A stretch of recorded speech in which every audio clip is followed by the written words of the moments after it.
हिमांशी गांव की स्वास्थ्य कार्यकर्ता। हमारे गांव के लोगों के स्वास्थ्य को देखते हुए हमें अपने गांव में स्वच्छता अभियान चलाना चाहिए और गांव को इनकी जागरूकता स्वास्थ्य के लिए जागरूकता बढ़ानी चाहिए और इन गतिविधियों में सभी युवाओं को अपना संपूर्ण योगदान देना चाहिए। बिल्कुल सही बात है। मैं चाहता हूँ कि गांव के सभी युवा मासिक स्वच्छता अभियान और स्वास्थ्य रैलियों में ज्यादा से ज्यादा भाग लें और दूसरे लोगों को भी बताएं, जिससे हमारा गांव साफ और स्वच्छ रह सके। जी, आज मैं आपका ध्यान एक समस्या की ओर आकर्षित करना चाहता हूँ। हमारे गांव में दिन प्रतिदिन चोरी की घटनाओं में वृद्धि हो रही है, जिसके कारण किसी न किसी घर में चोरी हो रही है या चोरी करने का प्रयास किया जा रहा है, जिससे गांववासी भयभीत है। आपका इस विषय में क्या सुझाव है? मैंने भी सुनी थी और इसके लिए पुलिस में लिखित रिपोर्ट भी लिखवा दी है। दरोगा साहब ने गांव में पुलिस गश्त लगवाने का वचन भी दिया है। आपकी बात से मैं सहमत हूँ प्रधान जी, पर जो जगतराम की भैंस चोरी हुई थी उसका क्या हुआ? जगतराम बड़ा दुखी दिखाई दे रहा था, वो मेरे पास भी आया था। मैंने पुलिस में उसकी रिपोर्ट लिखवा दी है, उसकी भैंस जरूर मिल जाएगी। धन्यवाद। गांव में रात्रि पहरेदार की व्यवस्था हेतु जिलाधिकारी महोदय को पत्र भी लिख दिया है। धन्यवाद।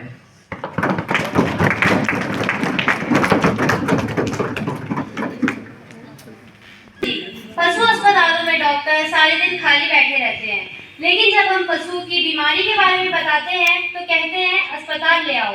लेकिन कभी कभी पशु चलने लायक नहीं होता है, उसे अस्पताल नहीं ले जाया जा सकता। मेरा कुत्ता भी बीमार हो गया था, डॉक्टर ने कहा कि उसे अस्पताल ले आइए। जी प्रधान जी, पशुओं के बीमार होने पे काफी समस्या होती है और डॉक्टर कभी भी समय पर नहीं आते हैं। अरे हमारी है कि गांव के जो पशु चिकित्सक हैं वे सभी बीमार पशुओं के घर जाकर उन्हें देखेंगे और उनका इलाज करेंगे। ग्राम पंचायत यह प्रस्ताव पारित करती है। पंजाब नेशनल बैंक की बैंक मैनेजर नितिका जी भी मौजूद हैं। मैं चाहूंगा कि वे आप सभी लोगों को बताएं कि उनके बैंक के पास हमारे लिए क्या क्या योजनाएं हैं और उनका बैंक किस तरह से हमारे किसानों और ग्रामवासियों की मदद कर सकता है। नितिका जी। सम्मानित प्रधान जी एवं सभी ग्रामवासियों को मेरा नमस्कार। मैं नितिका मिश्रा मोदी नगर में स्थित पंजाब नेशनल बैंक की मैनेजर आज इस ग्राम पंचायत में आप सभी के समक्ष उपस्थित हूँ। सर्वप्रथम मैं आदरणीय प्रधान जी को धन्यवाद करना चाहूंगी कि उन्होंने मुझे इस पंचायत में आमंत्रित किया। मुझे कुछ समय पहले ही सूचना मिली थी कि आपके गांव में भी पंजाब नेशनल बैंक की एक शाखा खोली जाएगी, जिसमें प्रधानमंत्री जन धन योजना के तहत सभी गांववासियों का खाता खुलेगा। आप सभी जीरो बैलेंस पर अपना खाता खुलवाएं। हमारे बैंक में खाता खुलवाने के लिए आपको किसी भी प्रकार का बैलेंस जमा करवाने की कोई आवश्यकता नहीं पड़ेगी। प्रधानमंत्री जन धन योजना के तहत सभी गांववासियों को ओवरड्राफ्ट की सुविधा भी प्रदान की जाएगी। अर्थात अगर किसी गांववासी के खाते में 20,000 रुपए हैं और उसे 25,000 रुपए की जरूरत है तो बैंक की ओर से 5,000 रुपए की सुविधा आपको प्रदान की जाएगी। पर्याप्त पैसे आने पर आप बैंक को वह पैसे लौटा सकते हैं। मैं आप सभी को सूचित करना चाहूंगी कि पंजाब नेशनल बैंक की ओर से किसानों के लिए, बेरोजगार युवाओं के लिए व विद्यार्थियों के लिए कुछ योजनाएं बनाई गई हैं, जो कि कुछ इस प्रकार हैं। बैंक की ओर से किसानों को बहुत कम ब्याज पर कृषि ऋण प्रदान की जाएगी। साथ ही सरकारी योजना के तहत छूट भी प्रदान की जाएगी। बैंक की ओर से किसानों को किसान क्रेडिट कार्ड की सुविधा भी प्रदान किया जाएगा। विद्यार्थियों के लिए उच्च शिक्षा प्राप्त कराने हेतु एजुकेशन लोन भी दिया जाएगा, जिसमें कॉलेज की फीस हेतु बैंक लोन भी दिया जाएगा और शिक्षा पूर्ण होने पर आपके माध्यम से ही यह लोन चुकाया भी जाएगा। गांव के बेरोजगार युवाओं हेतु बैंक विभिन्न सरकारी योजनाओं के तहत स्वरोजगार हेतु ऋण की सुविधा भी प्रदान करेगा। साथ ही पंजाब नेशनल बैंक की ओर से आपकी सुविधा के लिए बैंक में एक ATM भी खोला जाएगा। नमस्कार, ऋण मिलेगा? अवश्य, आपको ऋण जरूर मिलेगा, वह भी कम ब्याज दर पर। नमस्कार मैनेजर साहिबा, मैं जानवी तोमर। मेरे छोटे भाई का सिलेक्शन JEE में हुआ है, लेकिन उसकी कॉलेज की फीस बहुत ज़्यादा है। क्या मुझे भी ऋण मिलेगा? अवश्य, विद्यार्थियों के लिए एजुकेशन लोन के अंतर्गत उसे कम ब्याज दर पर लोन जरूर मिलेगा। धन्यवाद। आप सभी का धन्यवाद। ग्राम सभा में बीमा कंपनी की ओर से शगुन जी मौजूद हैं।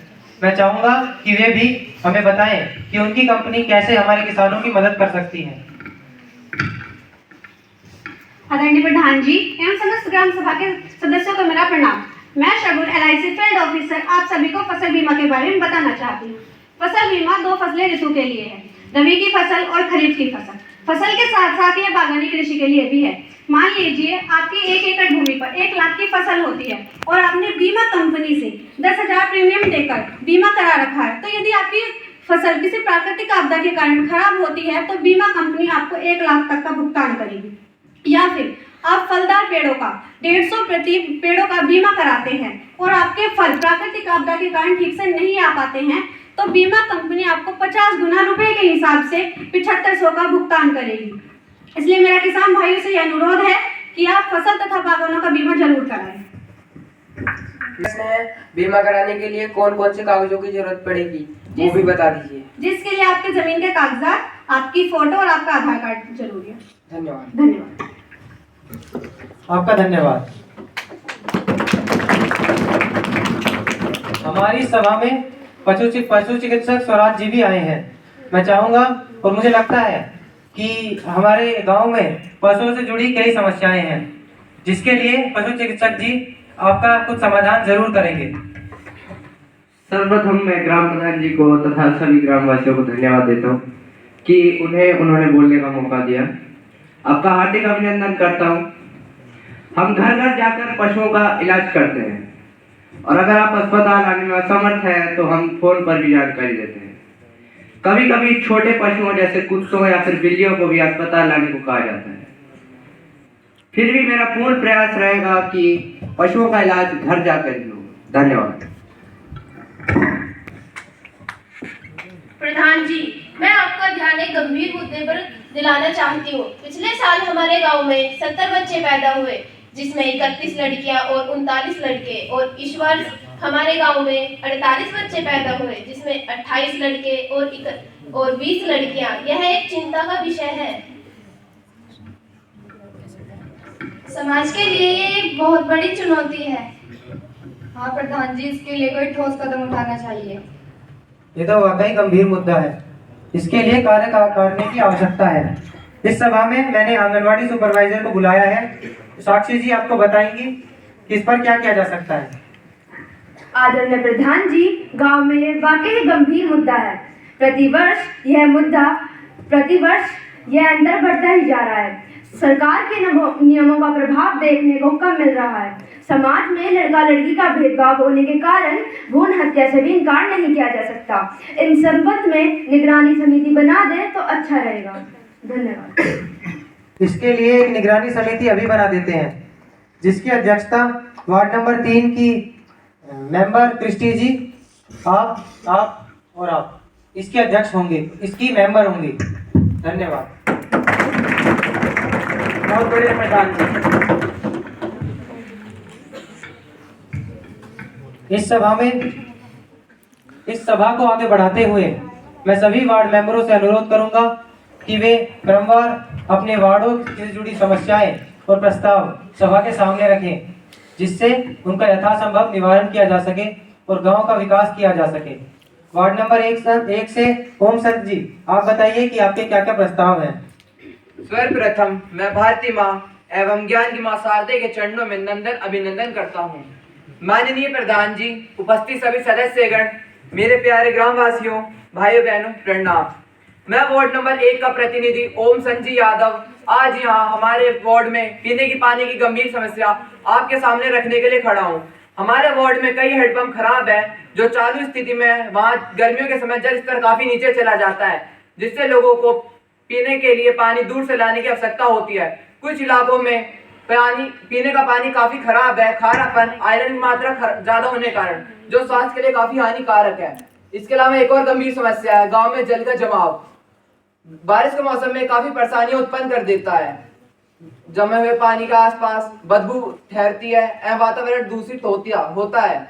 मलेरिया और हैजा जैसी बीमारियों का संकट बना रहता है और आसपास रहने वाले लोगों का जीवन काफी दुर्भर हो गया है। इन समस्या के कारण सबसे ज्यादा परेशानी महिलाओं, बच्चों, बुजुर्गों को उठानी पड़ रही है। स्वच्छ जल हमारा मूल अधिकार है मैं आशा करता हूं कि ग्राम प्रधान उपस्थित सभी सदस्यगण इन गंभीर मुद्दों पर ध्यान देंगे और प्राथमिकता के आधार पर हल करेंगे। इन समस्याओं को मैं 2 लाइनों द्वारा कहना चाहता हूं। प्यासे हैं लोग, नलों में पानी का नाम नहीं है, बाहर गंदा बहाव है पर कोई इंतजाम नहीं है। युवा ने उठकर कहा पंचायत के बीच कैसी हालत है गांव की, घर सूखे पड़े और गलियों के सैलाब थमा नहीं है। इसी के साथ मैं अपनी वाणी को विराम देता हूँ। धन्यवाद।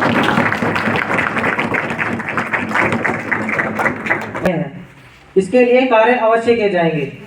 वार्ड नंबर 2 से दुर्गेश जी, आप बताइए कि आपके वार्ड की क्या क्या समस्याएं हैं। नमस्कार प्रधान जी, मैं दुर्गेश कुमार यादव वार्ड संख्या 2 का सदस्य हूँ। प्रधान जी, जैसा कि आप जानते हैं हमारे वार्ड संख्या 2 में स्ट्रीट लाइट की कोई भी सुविधा उपलब्ध नहीं है, जिस कारण लोगों को रात के समय आने जाने में काफ़ी परेशानी होती है। इसका सामना खासकर वृद्ध लोग ज़्यादातर करते हैं। अतः मैं पंचायत के सामने यह प्रस्ताव रखना चाहता हूँ कि हमारे वार्ड संख्या 2 में स्ट्रीट लाइट की सुविधा उपलब्ध कराई जाए, जिससे लोगों की परेशानी दूर हो। धन्यवाद। इसके लिए मैंने पिछले वर्ष कार्य करने की कोशिश जरूर की थी और इस वर्ष भी मैं इसे लागू करने की पूरी कोशिश करूंगा। वार्ड नंबर 3 की मेंबर क्रिस्टी जी, आप बताइए कि आपके वार्ड के क्या क्या प्रस्ताव हैं। नमस्कार प्रधान जी। मैं क्रिस्टी यादव वार्ड नंबर 3 की प्रतिनिधि हूँ। हमारे वार्ड नंबर 3 में स्कूल और बाजारों तक जाने वाली सड़कों की मरम्मत होनी चाहिए। जब भी बारिश आती है हमारे वार्ड की नालियाँ बंद हो जाती है, जिस कारण सारा पानी सड़कों पर आ जाता है और लोगों को चलने में मुश्किल होती है। जो लोग अपने काम पर जा रहे होते हैं उन्हें भी देरी हो जाती है। जब बारिश बंद हो जाती है तब वो सारी जगह पर सड़कों पर कूड़ा, कचरा और पॉलीथीन फैले रहते हैं। मेरा पंचायत से अनुरोध है कि हमारे वार्ड नंबर 3 की सड़कों और नालियों की मरम्मत कराई जाए। धन्यवाद। ग्राम प्रधान तथा ग्राम सभा में उपस्थित सभी अधिकारियों को मेरा नमस्कार। मैं खुशी वार्ड नंबर 4 की सदस्य आज ग्राम सभा के समक्ष यह कहना चाहती हूँ कि हमारे वार्ड में ऐसे